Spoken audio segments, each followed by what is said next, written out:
ہم کسی کی وفاداری ٹیسٹ نہیں کرتے، لیکن آج کی D G I S P R کی پریس کانفرنس جو کہ پرو گنڈا پور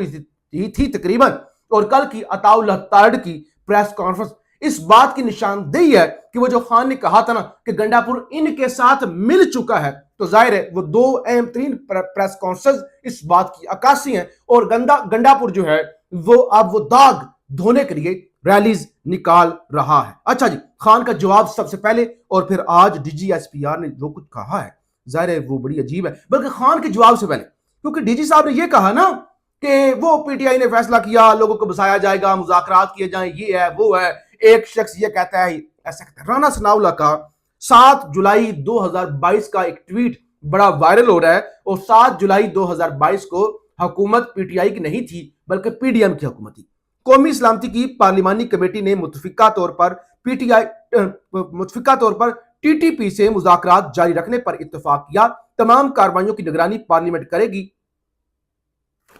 یہ رانا ثناء اللہ کہہ رہے ہیں 7 جولائی 2022۔ یعنی اس رجیم نے طالبان سے مذاکرات کرنے کا فیصلہ کیا تھا جو کہ عمران خان پر ڈالا جا رہا ہے۔ اب ذرا عمران خان صاحب کا جو پیغام ہے جو سوشل میڈیا پر اس وقت شیئر کیا جا رہا ہے وہ بھی میں آپ کے سامنے رکھ دیتا ہوں، بلکہ اس سے پہلے ایک اور خبر آپ لے لیں کیونکہ خبریں بہت زیادہ ہیں نا۔ خبر یہ ہے کچھ لوگوں کی جانب سے سہیل افریدی کو اپروچ کیا گیا ہے کہ ٹھیک ہے ہمارے پاس بندے نہیں ہیں، ہم آپ کو وزیر اعلیٰ بننے سے روک نہیں سکتے، اور اگر روکیں گے تو معاملات بڑے خراب ہوں گے، تو آپ جیسے گنڈا پور ہمارے ساتھ ملا ہوا تھا نا، آپ بھی ہمارے ساتھ مل جائیں، آپ ہمارے ساتھ ملاقات کر لیں، یا آپ ہمیں بلا لیں یا ہم آ جاتے ہیں، یعنی مل جل کے کوئی ملاقات کر لیں، معاملات طے کر لیں۔ تو خبر ہے سہیل افریدی کی جانب سے انکار کیا گیا، اور اس کے بعد ظاہر ہے یہ جو دوڑیں لگی ہوئی ہیں وہ سارے معاملات اس وقت جاری ہیں۔ اچھا جی، اب جو خان کا پیغام ہے ظاہر ہے وہ بڑا اہم پیغام ہے، اور اس وقت سوشل میڈیا پر اسے جو ہے وہ شیئر بھی کیا جا رہا ہے۔ میں ذرا آپ کے سامنے رکھ دیتا ہوں۔ خان کہتا ہے 2021 میں اس وقت کی فوجی قیادت نے ہتھیار پھینکنے والے دہشت گردوں کو واپس بسانے کا منصوبہ پیش کیا تھا، مگر اس منصوبے کو خیبر پختونخوا اور قبائلی علاقوں کے ہمارے منتخب نمائندوں نے مسترد کر دیا تھا۔ اس منصوبے پر ہمارے دور میں عمل نہیں ہوا، لیکن اب حقائق کے برعکس تحریک انصاف کی حکومت پر یہ سراسر جھوٹا الزام لگایا جا رہا ہے کہ ملک میں دہشت گردی اس دور میں بسائے گئے دہشت گردوں کی وجہ سے پیدا ہوئی ہے۔ قوم کو بتایا جائے کہ کون سے دہشت گرد کب اور کہاں کیسے بسائے گئے۔ تو یہ خان کا ایک پیغام تھا جو 2-4 دن پہلے آیا تھا، لیکن آج اس پریس کانفرنس کے جواب میں پی ٹی آئی کی جانب سے سوشل میڈیا پر شیئر کیا جا رہا ہے کہ ہمیں ذرا قوم کو بتائیں نا کون لے کر آیا، کس نے بسایا، ہم نے تو انکار کر دیا تھا۔ اور اس کے بعد رانا ثناء اللہ کا جو ٹویٹ میں نے آپ کے سامنے رکھا ہے وہ دودھ کا دودھ اور پانی کا پانی کر دیتا ہے۔ اچھا، آپ جلدی کے ساتھ کچھ ایسی چیزیں جو D G I S P R کی پریس کانفرنس میں ڈسکس ہوئی جو کہ کسی بھی سرخ لکیر سے کم نہیں ہیں، جو کہ بڑی الارمنگ بھی ہیں اور سب سے بڑی وارننگز بھی ہیں اور الٹیمیٹم بھی ہیں۔ ان میں سے ایک اور اس سے پہلے بھی ایک جو آج سوال فرزانہ علی جو کہ بیورو چیف ہیں آج نیوز کی، ان کی جانب سے کیا گیا۔ انہوں نے کہا آپ نے عدالتوں کے بارے میں کہا کہ عدالتیں ڈیلیور نہیں کر رہی، عدالتیں 9 مئی والے فیصلے نہیں کر رہی، فلانا نہیں کر رہی، دہشت گردوں کو سزا نہیں دے رہی۔ آپ کے پاس بھی تو ایک مجرم ہے نا، فیض حمید، تو پچھلے سال سوا سال سے آپ کی قید میں ہے۔ اگر آپ باقی عدالتوں پر الزام لگا رہے ہیں تو آپ کی عدالت نے اتنے مہینے، اتنے ہفتے، اتنے دن گزر جانے کے باوجود فیض حمید کا فیصلہ نہیں کیا، جبکہ فوجی عدالتوں میں سویلینز کے ٹرائل تو چند جو ہے وہ دنوں کے اندر ہو گئے تھے۔ تو اس طرح کا ان کا سوال تھا۔ تو فیض حمید صاحب نے کہا دیکھیں وہ سابق آئی ایس آئی کے چیف ہیں، وہ 3 اسٹار جرنیل رہے ہیں، تو اتنی جلدی تو ان کا نہیں ہوگا، ایک چیز جو ہے وہ ظاہر دیکھی جائے گی۔ تو یہاں پہ سوال یہ بھی اٹھتا ہے سابق وزیر اعظم کا ٹرائل تو دنوں میں ہو جاتا ہے، راتوں میں ہو جاتا ہے، آدھی رات تک عدالت جو ہے وہ لگتی ہے، ظاہر ہے۔ لیکن میں نے ویڈیو کے شروع میں کہا تھا جو لوگ پاکستان میں زمینی حقائق کو سمجھتے ہیں پھر وہ اس طرح کے سوالات نہیں اٹھاتے۔ اچھا جی، کچھ میں نے جو کہا نا کہ اہم چیزیں جو میرے لیے بڑی حیران کن تھی D G I S P R کی پریس کانفرنس میں، انہوں نے کہا کہ آپ ہمیں سیاست میں نہ لائیں، آپ ہمیں سیاست میں نہ لائیں، ہمیں وہ صوبائی حکومت قبول نہیں جو دہشت گردی کے خلاف آپریشن میں حمایت نہ کرے، ہمیں وہ صوبائی حکومت قبول نہیں۔ یہ بڑی واضح لائن ہے، ہمیں قبول نہیں۔ حالانکہ ادارے حکومتوں کے ماتحت ہوتے ہیں، تو انہوں نے بڑا واضح کہہ دیا کہ سہیل افریدی اگر عمران خان کے راستے پر چلتا ہے اور آپریشن کی مخالفت کرتا ہے تو وہ ہمیں قبول نہیں۔ اور آج ہنگامہ بھی ہوا نا اس پریس کانفرنس کے اندر۔ پریس کانفرنس میں ڈان نیوز کے جو پشاور کے بیورو چیف تھے علی اکبر خان، انہوں نے کہا اگر آپ نے یہ اس طرح کی پریس کانفرنس کرنی تھی تو آپ ادھر پنڈی میں کر لیتے، اسلام آباد میں کر لیتے۔ سارے صحافی آپ اسلام آباد اور پنڈی سے اٹھا کے لائے ہیں نا،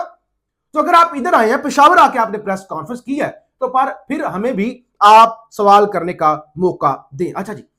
ہمارے لیے تمام سیاسی رہنما قابل احترام ہیں، مگر اگر کوئی یہ سمجھتا ہے کہ اس کی سیاست اس ریاست سے بڑی ہے تو یہ ہم تسلیم نہیں کرتے۔ بڑا واضح نے کہا ہم ریاست ہیں اور کسی کی سیاست ریاست سے بڑی نہیں ہے۔ ایک شخص یہ کہتا ہے کہ شدت پسندوں سے بات چیت کر کے آپریشن روک دیا جائے۔ وہ کون شخص ہے جس کو صوبائی حکومت میں ایسا شخص برداشت نہیں جو آپریشن کے خلاف کھڑا ہو جائے؟ یہ بیانیہ عوام کو ہلجانے اور ریاستی کردار کو کمزور کرنے والا ہے۔ چیزیں تو بڑی یعنی دیکھیں نا ایک ایک چیز، اور ادھر سے آج امیر خان متقی افغان وزیر خارجہ انہوں نے بڑا کہہ دیا، انہوں نے واضح کہہ دیا کہ پاکستان نے جو ہم پر حملہ کیا ہے نا یہ حملہ قابل قبول ہے۔ چیزیں میں نے آپ کہا نا خراب ہونے جا رہی ہیں، اور پھر امیر خان متقی نے بھارت کا دورہ بھی کر دیا، تو چیزیں کنٹرول سے باہر ہو رہی ہیں، معاملات بڑی تیزی سے خرابی کی طرف جا رہے ہیں۔ آج ڈی جی صاحب نے یہ تو ذکر کیا کہ کے پی میں دہشت گردی ہے، سندھ اور پنجاب میں نہیں ہے، لیکن انہوں نے بلوچستان کا ذکر نہیں کیا کہ بلوچستان میں لوگ دن کے اجالے میں، دن کی روشنی میں بھی نہیں جا سکتے، وہاں پہ ریاست کی ریٹ نہ ہونے کے برابر ہے۔ آپ بلوچستان پار کر کے بائی روڈ ایران میں بھی داخل نہیں ہو سکتے، زیارات کے لیے بھی نہیں جا سکتے، تو صورتحال تو خراب ہے۔ اچھا 9 مئی پر پڑا ان کا، آج پھر بولے 9 مئی پر ہمارا موقف بالکل واضح ہے کہ یہ فوج کا نہیں قوم کا مقدمہ ہے۔ کوئی ملک اس وقت تک آگے نہیں بڑھ سکتا جب تک ان واقعات کی منصوبہ بندی کرنے والوں کو کیفر کردار تک نہیں پہنچایا جاتا۔ جس ملک میں آپ افواج اور شہداء کی یادگاروں کو جلائیں اور بھاگ جائیں تو اس ملک کے عدالتی نظام پر بڑا سوال ہے۔ اب سوال یہ پیدا ہوتا ہے 10 کتنے ہی کیسز کے اندر کتنی عدالتوں سے پنجاب میں سزائیں ہو چکی ہیں 9 مئی کی۔ خان کے خلاف جی ایچ کیو حملہ کیس جو ہے وہ چل رہا ہے، اڈیالہ جیل کے اندر چل رہا ہے، تو پھر کون سی سزائیں؟ ایک صحافی نے کل ایک دعویٰ کیا تھا کہ کوشش یہ ہے کہ بندے پورے نہیں ہو رہے تو کے پی کے اندر 9 مئی کے جو 18 کے قریب ایم پی ایز ہیں ان کو سزائیں دلوا کے نائل کروا دیا جائے، پھر بندے برابر ہو سکتے ہیں، ادروائز پورے نہیں ہو سکتے۔ تو اس حوالے سے بھی یہ بیان جو ہے وہ بڑا اہم ہے۔ اور بہرحال اس وقت جو ہے آپ ہمیں سیاست میں نہ لائیں، آپ کی سیاست آپ کو پیاری ہو، ہمارے لیے تمام سیاسی پارٹیاں اور رہنما قابل احترام ہیں، اور کوئی سمجھتا ہے کہ سیاست اس ملک کی ریاست سے بڑی ہے تو ہم سیاست سے زیادہ ریاست کو ترجیح دیں گے، یہ ساری ضروری چیزیں ہیں۔ کہتے ہیں میں ضروری سمجھتا ہوں کہ بتاؤں میرا پشاور آنے کا مقصد خیبر پختونخوا کے غیور عوام کے درمیان بیٹھ کر دہشت گردی کی جنگ کا احاطہ کرنا تھا۔ اور پھر پی ٹی آئی کے لوگ بھی اس کا جواب دے رہے ہیں، وہ کہہ رہے ہیں کہ آپ آئے اٹھ کے پشاور آئے، اور ہم کیونکہ شروع سے اتنے سالوں سے قربانیاں دے رہے ہیں، ہم وکٹم ہیں، ہمارے لوگ ہمارے جوان شہید ہو رہے ہیں، اور آپ ہمیں ہی باتیں سنانے کے لیے اس طرح کی تنقید جو ہے وہ اس وقت سوشل میڈیا پر جاری ہے۔ لیکن یہ ساری چیزوں کا کرکس یہ ہے کہ اب چیزیں پوائنٹ آف نو ریٹرن پر جا چکی ہیں۔ خدا کے لیے سب فریقین کو ہوش کے ناخن لینے چاہیے، اور خاص طور پہ یہ لاہور کے اندر صورتحال ڈیولپ ہو رہی ہے یہ انتہائی خطرناک ہے۔ پاکستان زندہ باد۔